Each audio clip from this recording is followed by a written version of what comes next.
are the descendants of those who were forcibly removed from Africa and brought to this land in chains as property without rights. We are the nation within the nation.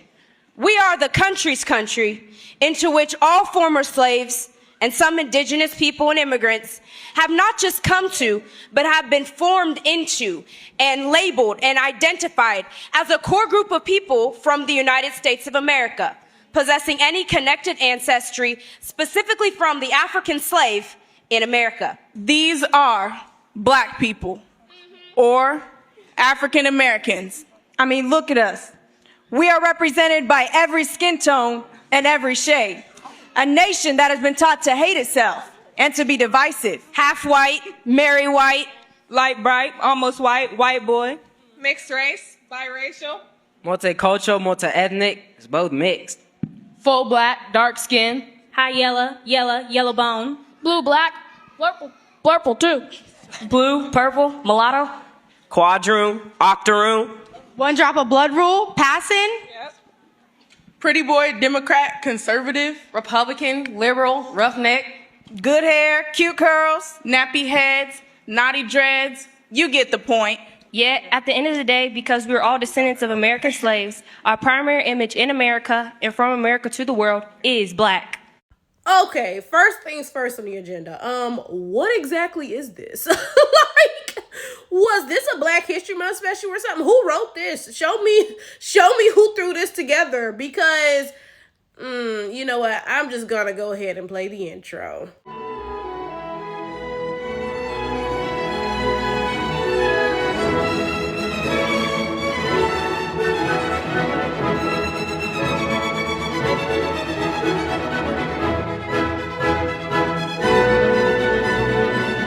Now, before I start this video, y'all will notice that I have like a dark mark under my nose. That is because my nose is running the past 2 days. You know how when you blow your nose a bunch, it rubs raw. So now it's scabbing over. But look, lend me some grace, right? Now, y'all, like I said, I guess this is some sort of Black History Month tribute, but there's a lot of issues with this, okay? First of all, why do y'all always got a black and brown something? Like, y'all start off talking about, oh yeah, Black folks were abducted from Africa and brought in chains. Then suddenly y'all talking about, oh yeah, some immigrants, something. No, that's not what the story is about. That's not what the story is about. Now, don't get me wrong. I'm not saying that immigrants of whatever background didn't go through anything negative in America. That's not what I'm saying. What I'm saying is, why are Black people the only ones who can never get anything that is just for us or talk about anything that is just about us? Every time we try to bring up something uniquely Black, somebody got to lump somebody else in. It's the same way with like hip hop. That was created by Black Americans, but now y'all lumping in, oh yeah, the Latinos, they had a role in this, so and so and so. And it's like, y'all didn't even... I said didn't. No, hold up. Y'all don't, present tense, even like Black people. And when we came out with hip hop and rap, of course y'all were talking crap about it. But now suddenly y'all had a role in the creation of it. It's crazy because literally every single thing about Black people, no matter what, it can never simply be ours. Somebody always has to get lumped into it. Do y'all know how frustrating that is? Now let's get to the fact that the main narrators talking about we were abducted from Africa was not even Black. Like, are we going to call this out? Come on now. Now, I'm not going to say that biracials can't speak on slavery at all. That's not fair because, first of all, they're half Black, right? And then, second of all, biracials were also enslaved in America. Now, y'all did not have it the same as Black people. Hold up. But we're not even going to go into all that. We just going to leave it at y'all were enslaved in America. So, of course, you can speak on slavery, right? And in the beginning, biracial Becky said, oh, we're descended from the people who were taken from Africa. And that's true. She is descended from that on one half, right? But then they get to the point, yeah, we are Black people, African Americans. Look at us. We look so diverse. And it's a bunch of biracials. And I'm sorry, but like, y'all gonna be mad at me. But yeah, that's not the diversity of Blackness. I'm sorry. Realistically, the child of a white person cannot represent Blackness. Like, I'm sorry to say it, but Y'all will sit around talking about blackness is diverse. We come in all shades. Matter of fact, Miley Cyrus is a light-skinned black woman. And it's like, seriously, I mean, let's be for real here. Let's be for real here, right?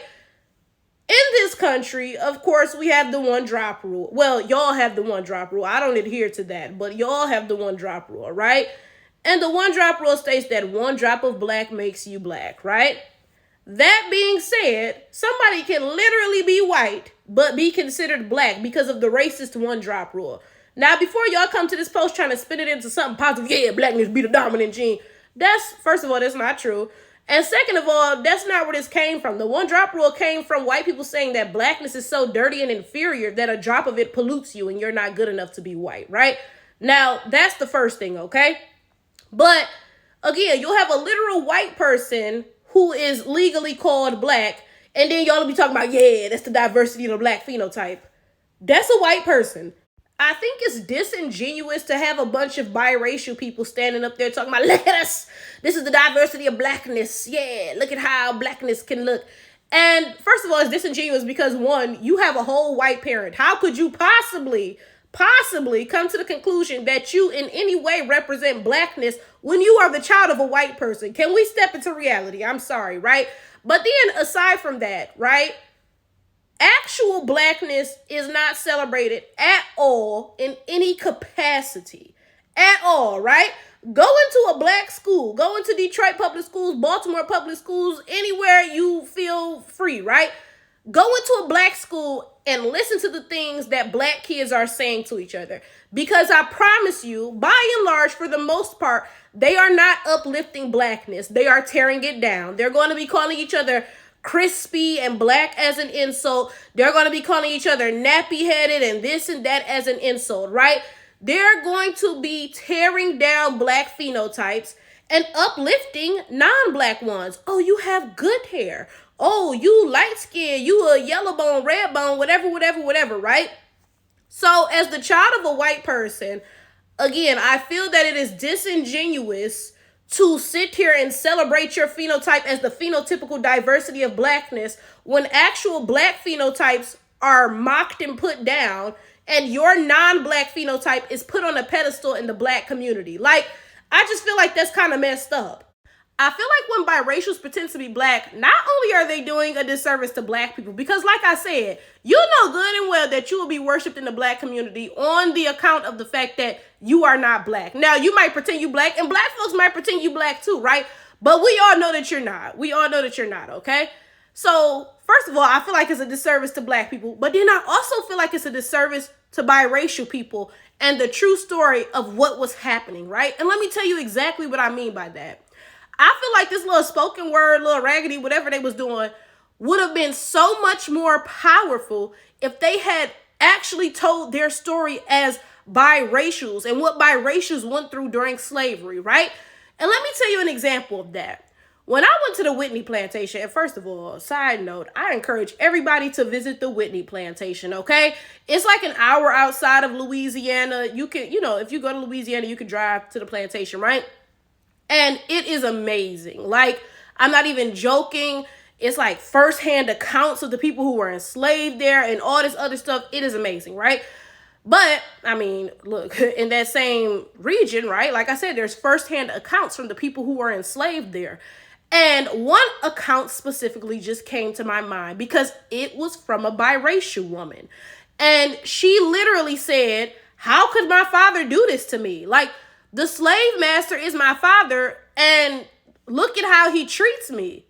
We all know white people did black people bold horrifically, right? But when you put it into the context of how white people did their own children, it's kind of scary. Like I'm not going to hold y'all. When I sat there and actually thought about the fact that white people enslaved their own kids, right? Like, white people beat their own kids like animals, sold their own kids down south, right?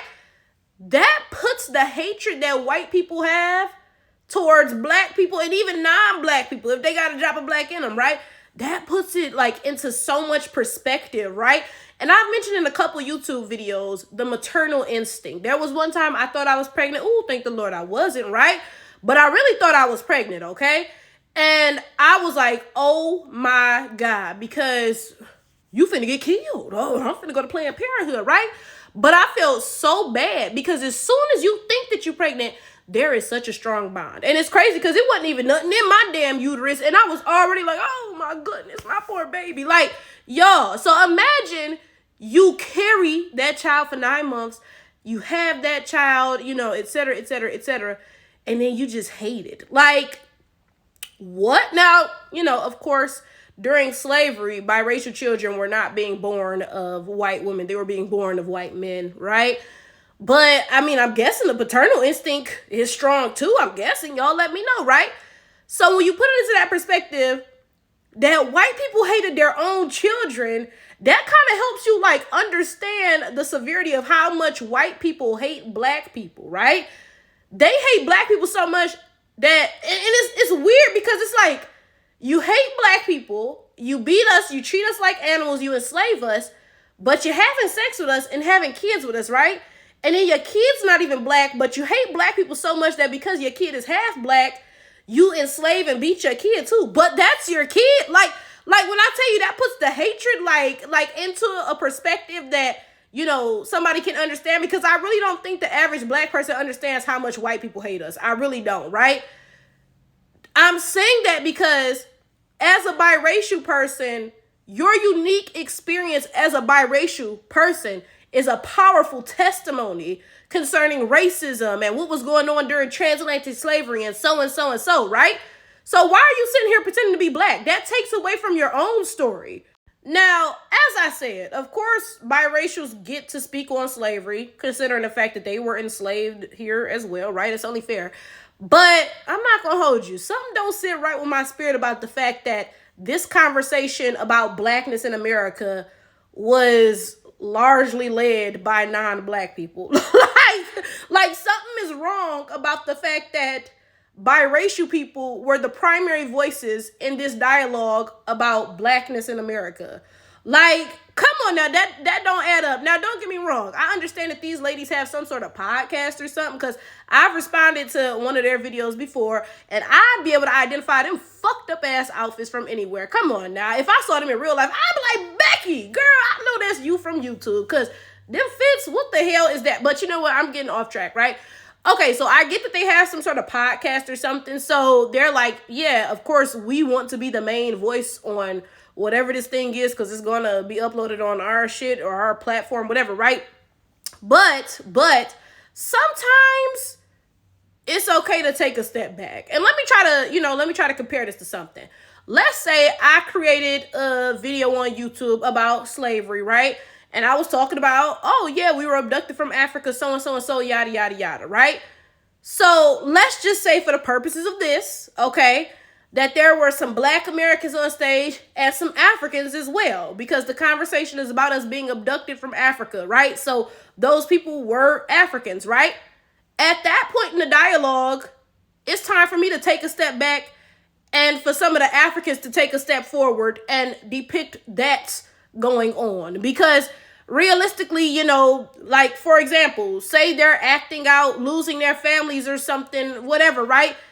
It would probably make sense for some actual Africans to play that part, because they actually speak those languages and stuff, you know, and maybe I can also be in it to represent, oh, like, you know, we're the descendants being ripped away from, you know, the ancestors, whatever, right? But Africans should probably be in that part of the discussion, right? Maybe even at the forefront of that part of the discussion.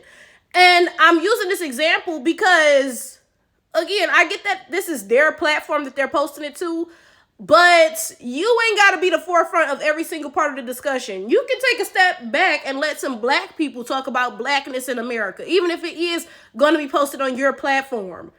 Now, y'all know I try to be understanding. I'm a just flower, a fair tower, or at least I attempt to be, right? So I can only imagine how hard it is growing up as a biracial person. First of all, I mean, just seeing these ladies exist, I know they grew up around a bunch of white folks, okay? Now, before y'all be like, how would you know that? I just know, okay? I can spot a cave from a mile away, okay?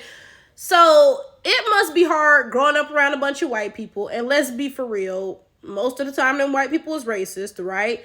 And they tell you that you're black because, well, one drop of black makes you black. Blackness is dirty and inferior, so you can't possibly be white, right?